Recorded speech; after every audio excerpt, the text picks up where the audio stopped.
આણંદના તારાપુરમાં લાંચિયા અધિકારી પર શકંજો કસવામાં આવ્યો છે। વેબકોસ લીડનો ફિલ્ડ એન્જિનિયર લાંચ લેતા પકડાયો છે। નોંધનીય છે કે એસીબીએ છટકું ગોઠવીને જયેશ જાદવની ધરપકડ કરી છે। હવે તમને જણાવી દઈએ કે પીએમ આવાસ યોજના હેઠળ 4 લાખની સહાય માટે લાંચની માંગણી કરી હતી અને લાંચના હપ્તા પેટે 50,000 આપવાના નક્કી થયા હતા અને સહાયના હપ્તા મુજબ લાંચની રકમ ચૂકવવાનું નક્કી થયું હતું।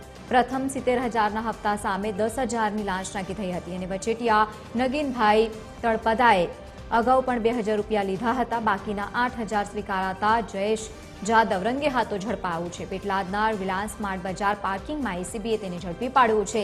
લાંચ લેતા જયેશ જાદવ નગીન તળપદા સામે ગુનો નોંધાયો છે અને બીજી તરફ વચેટિયા નગીનભાઈ તળપદાની શોધખોળ શરૂ કરવામાં આવી।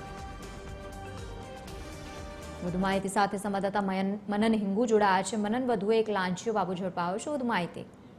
જી લવલીન, અત્યારે જે પ્રમાણે કહી શકાય છે કે આણંદની અંદર લાંચ રૂશ્વત બ્યુરો એટલે કે એસીબીએ એક પછી એક જે છટકા ગોઠવ્યા છે। છેલ્લા ઘણા વખતથી આપ વાત કરીએ તો 3 થી 4 જેટલી એસીબીની સફળ ટ્રેપ આણંદની અંદર થઈ છે।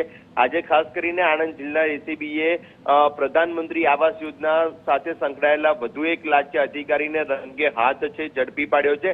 તારાપુર નગરપાલિકાની અંદર એન્જિનિયર તરીકે ફિલ્ડ એન્જિનિયર તરીકે ફરજ બજાવતો જયેશભાઈ ડાયાભાઈ જાદવ જે 8,000 રૂપિયા જેટલી લાંચ લેતા રંગે હાથ ઝડપાઈ ચૂક્યો છે અને પ્રધાનમંત્રી આવાસ યોજનાની સહાય માટે માંગી હતી તેને 8,000 રૂપિયાની લાંચ અને 4 લાખના મકાનના સહાયના હપ્તા માટે લાંચ માંગવામાં આવી હતી। સાથે જ જે સહાયના હપ્તા મુજબ જે રકમ છે તે નક્કી કરવામાં આવી હતી અને વચેટિયા નગીનભાઈ રાજુભાઈ તળપદાએ પણ અગાઉ 2,000 લીધા હતા। એટલે આજે એસીબીએ સફળ ટ્રેપ કરી અને બંને વિરુદ્ધ અત્યારે ગુનો દાખલ કરી અને બંનેની ધરપકડ કરી દીધી છે। જી બિલકુલ, આભાર સમગ્ર માહિતી સાથે જોડાવા બદલ। તો એકની શોધખોળ હાથ ધરવામાં આવી છે। વધુ એકવાર લાંચ લેતા વ્યક્તિ ઉપર શકંજો કસવામાં આવ્યો।